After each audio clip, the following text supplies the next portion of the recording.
Da. Mămica și-a cumpărat un apartament, are grădină mai mare ca a mea, are garaj, noi proiectul îl avem, dar nu l-am făcut.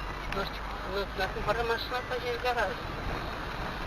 Și eu îi spuneam, păi și fac doamnele de la apartament. Mama și ora mi-și rentic. Și eu zic, și de tu ești pe apartament, tu ești acasă frumos. De ce? Tu grădină ca mea de mare.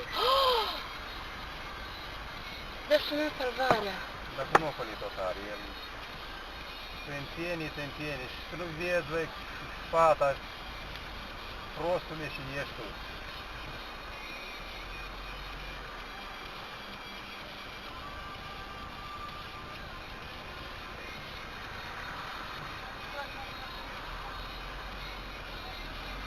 Se întiene, unde să ești tu, prostule. Și eu l-am văzut, eu văd că el zboară și fata și alergă, el nu se uită la drum. Eu... Da, dar mine a fost pravă, de-am mă dădea jos. La mine este înregistrată că aici.